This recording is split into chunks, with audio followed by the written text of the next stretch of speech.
नमस्कार, स्वागत है आपका द न्यूज पर और मैं हूं आपके साथ शेरन। उत्तर प्रदेश के विधानसभा सत्र की शुरुआत से पहले ही उत्तर प्रदेश की सियासत की तस्वीर अब पूरी तरीके से बदल चुकी है। जहां एक तरफ सीएम योगी आदित्यनाथ ही रहेंगे मुख्यमंत्री, तो वहीं दूसरी तरफ आज विधानसभा में कुछ ऐसी तस्वीर देखने के लिए मिली जिसके बारे में सुनकर और देखकर आप भी हैरान रह जाएंगे, जो एक तरीके से विपक्ष के लिए बड़ा झटका भी है। दरअसल आपके लिए बता दें कि आज उत्तर प्रदेश की विधानसभा की सत्र की शुरुआत है और जैसे ही सीएम योगी आदित्यनाथ ने की विधानसभा में एंट्री, वहां पर रघुराज प्रताप सिंह यानी कि राजा भैया ने सीएम योगी आदित्यनाथ के पैर छूकर लिया है आशीर्वाद। तो वहीं दूसरी तरफ देखिए सीएम योगी आदित्यनाथ के चेहरे पर भी है एक मुस्कुराहट और सीएम योगी आदित्यनाथ ने भी हाथ जोड़कर किया है अभिनंदन। जी हां, दरअसल आपके लिए बता दें कि आज विधानसभा के सत्र की जैसे ही शुरुआत हुई है, सीएम योगी आदित्यनाथ ने अधिकारी और विपक्षियों को लेकर एक बड़ा निशाना साधा था और उन्होंने कहा था कि हम उत्तर प्रदेश की जनता के फायदे के लिए काम करें और उत्तर प्रदेश के विकास के लिए काम करें। इस तरीके के मुद्दे जो है वो विपक्ष को विधानसभा में उठाने चाहिए। पर आज विधानसभा में ये बड़ी लाइमलाइट जो है वो बटोर ली है राजा भैया ने, जिस तरीके से सीएम योगी आदित्यनाथ के पैर छूकर और हाथ जोड़कर आशीर्वाद लिया है राजा भैया ने। देखिए तस्वीरों में आप देख सकते हैं कि सीएम योगी आदित्यनाथ जो है वो चारों तरफ नेताओं से घिरे हुए हैं और हाथ जोड़कर सभी से जो है वो अभिनंदन कर रहे हैं, सभी का स्वागत जो है वो आज के विधानसभा सत्र में कर रहे हैं। और ऐसे ही राजा भैया पीछे से आते हैं और सीएम योगी आदित्यनाथ के पैरों को छूकर आशीर्वाद लेते हुए तस्वीरों में आपको दिखाई दे रहे हैं। आपके लिए बता दें कि राजा भैया का काफी ज्यादा जो है वो उत्तर प्रदेश के कुछ क्षेत्रों में बोलबाला है। आपके लिए बता दें कि राजा भैया जो है वो जनसत्ता दल लोकतांत्रिक पार्टी के नेता है, अध्यक्ष है और कुंडा से विधायक भी है, जिसका लगातार यानी कि एक तरफ अखिलेश यादव भी राजा भैया को कई बार ऑफर देते हैं कि वो उनके साथ आ जाएं, पर आज जिस तरीके से राजा भैया ने सीएम योगी आदित्यनाथ के पैरों को छूकर आशीर्वाद लिया है, ये बड़ा झटका तो कहीं ना कहीं उन पार्टियों के लिए भी है जो कि लगातार ये बात कह रही थी कि उत्तर प्रदेश में जल्द ही सीएम योगी आदित्यनाथ की सरकार जा सकती है या फिर गिर सकती है। और आपके लिए बता दें कि जहां एक तरफ अखिलेश यादव की पार्टी के लिए और अखिलेश यादव जो कि अब विधानसभा नहीं आ सकते क्योंकि लोकसभा चुनाव के दौरान ही उन्होंने जो है यानी कि अब लोकसभा के सांसद बन चुके हैं अखिलेश यादव, तो इसीलिए इस बार जो है वो विधानसभा में दिखाई नहीं दे रहे हैं। और अब देखना अहम रहेगा कि जो उत्तर प्रदेश के विधानसभा में इन दिनों कार्रवाई चल रही है उस पर किस तरीके से काउंटर क्वेश्चन जो है वो विपक्ष के नेताओं के द्वारा किया जाएगा। इसी के साथ आपके लिए बता दें कि आज सीएम योगी आदित्यनाथ भी उत्तर प्रदेश में जीरो टॉलरेंस की नीति पर काम करते हुए दिखाई दे रहे हैं,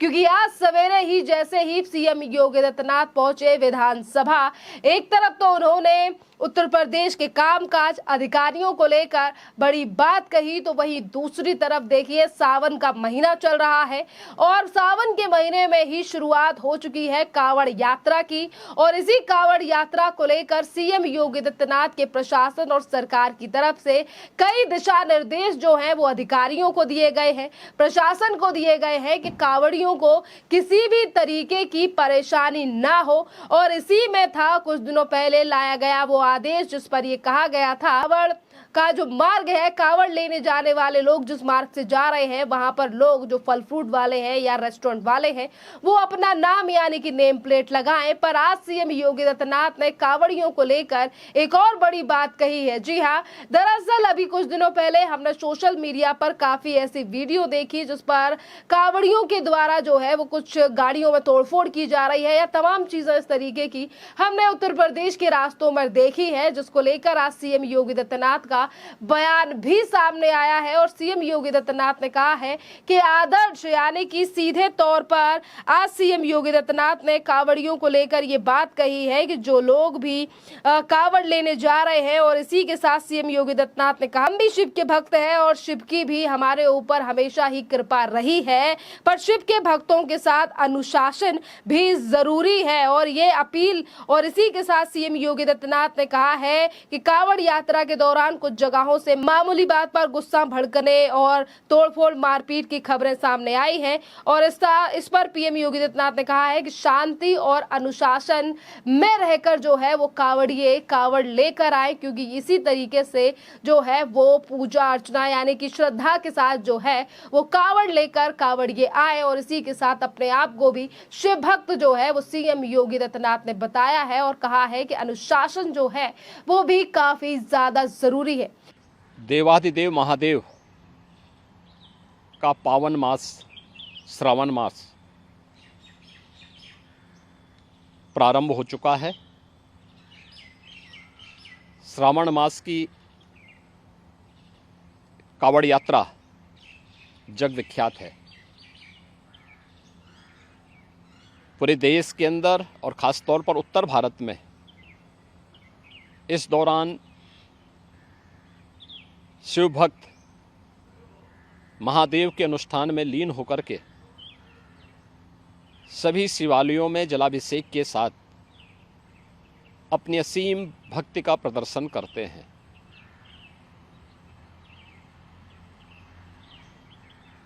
केंद्र और राज्य शासन ने मिलकर के श्रद्धालु जनों की सुरक्षा, उनकी सुविधा, उनकी सुगम और सुरक्षित यात्रा के लिए अनेक प्रबंध किए हैं। कहीं कोई दिक्कत न हो, कहीं कोई अव्यवस्था न फैले, कोई भी उनकी आस्था के साथ खिलवाड़ न करने पाए,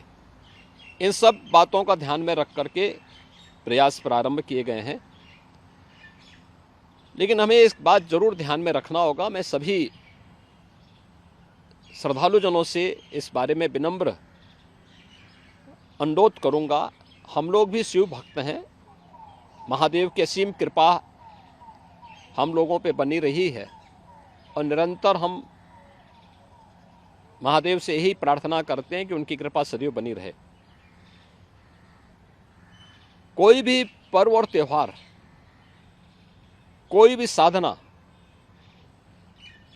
बिना आत्मानुशासन के पूरी नहीं होती है। सुगम और सुरक्षित यात्रा के लिए हमें न केवल अंतःकरण से बल्कि बाहरी रूप से भी उस पूरी प्रक्रिया के साथ लीन होना पड़ेगा। शिवो भूत्वा शिवम यजेत। शिव बनने के लिए शिव जैसी साधना भी चाहिए, उस प्रकार का आत्मानुशासन भी चाहिए, और तब यह कांवड़ यात्रा न केवल श्रद्धा और विश्वास की प्रतीक के रूप में बल्कि आम जन के व्यापक विश्वास की प्रतीक बनकर के उभरेगी। जैसा कि इस समय हम लोग देख रहे हैं माहौल कि असीम श्रद्धा भाव के साथ जनता जनार्दन समाज के अलग अलग तबके के लोग उनकी सेवा के लिए तत्परता के साथ कार्य कर रही है, और सरकार ने भी अपने स्तर पर न केवल बेहतरीन पेट्रोलिंग के माध्यम से, स्वच्छता के माध्यम से, स्वास्थ्य की व्यवस्था के माध्यम से शिविर लगा करके भी अनेक प्रयास प्रारंभ किए हैं, और आवश्यकता अनुसार ड्रोन और हेलीकॉप्टर से निगरानी और पुष्प वर्षा की व्यवस्था भी इसके लिए की है। मैं सभी शिव भक्तों से अपील करूंगा कि देवादेव महादेव की ये कृपा हम पर बनी रहे। हम व्यवस्था के साथ जोड़ करके इस पूरी यात्रा का न केवल आनंद लें बल्कि पूरी श्रद्धा और विश्वास के साथ आत्मानुशासन का परिचय देते हुए इस पावन श्रावण मास के कांवड़ यात्रा कार्यक्रम को सफलतापूर्वक आगे बढ़ाने में अपना योगदान दें। आप सबकी सुगम सुरक्षित यात्रा के लिए मेरी मंगल में शुभकामनाएं हैं। और आपके लिए बता दें कि आज अगर इस तरीके की कार्रवाई उत्तर प्रदेश में की जा रही है, यानी कि सीएम योगी आदित्यनाथ की तरफ से जो कुछ दिन पहले बैठक की गई थी, क्योंकि देखिए प्रदेश में अब 2 से 2.5-3 साल बाद विधानसभा के चुनाव होने वाले हैं, जिसको लेकर अभी से ही सक्रिय हो चुके हैं सीएम योगी आदित्यनाथ 2027 के चुनाव से पहले। और सीएम योगी आदित्यनाथ ने कह दिया है कि अपने आपसी मतभेदों को भूलकर पार्टी के नेता, कार्यकर्ता, एमएलसी, विधायक जो हैं वो आने वाले चुनावों पर ध्यान दें। देखिए सीधे तौर पर चुनावों पर ध्यान देने की बात जो है वो कही गई है। और इसी के साथ हम आपके लिए बता दें कि आज जो मॉनसून सत्र है, जिसमें बजट को लेकर भी चर्चा की जाएगी उत्तर प्रदेश के, इस पर भी सीएम योगी आदित्यनाथ का बयान सामने आया है। सुनिए क्या कह रहे हैं सीएम योगी आदित्यनाथ इस पूरे सत्र को लेकर। मेरे सहयोगी 4 मंत्रियों का मैं इस माननीय सदन से परिचय कराना चाहूंगा। इसमें पंचायती राज और अल्पसंख्यक कल्याण विभाग के मंत्री के रूप में श्री ओम प्रकाश राजभर,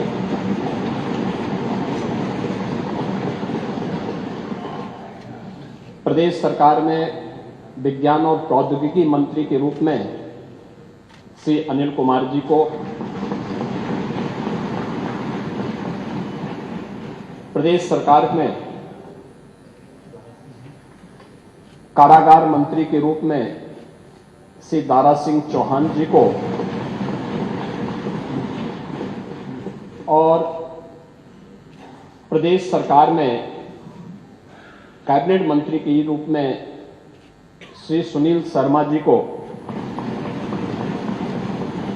मंत्रिमंडल में शामिल किया गया है। आपने सुना कि सीएम योगी आदित्यनाथ ने अपने नेताओं को भी बधाइयां दी हैं। जिन लोगों को मंत्रिमंडल में शामिल किया गया है उनको लेकर सीएम योगी आदित्यनाथ ने बधाई दी है। और इसी के साथ उत्तर प्रदेश के बजट को लेकर भी उन्होंने ये कहा है कि बजट तो हमारा फरवरी में ही पेश कर दिया गया था, पर इसके साथ ही हम विपक्ष और तमाम नेताओं से ये अपील करते हैं कि हमें उत्तर प्रदेश में और भी ज्यादा विकास और व्यवस्था बढ़ानी है, जिसको लेकर इस बजट के यानी कि सत्र के दौरान और इस मॉनसून सत्र के दौरान जो है वो विधानसभा में चर्चा की जाएगी। खैर इस पूरे मामले पर आपकी जो भी राय हो आप हमें कमेंट कर जरूर बताइए। धन्यवाद।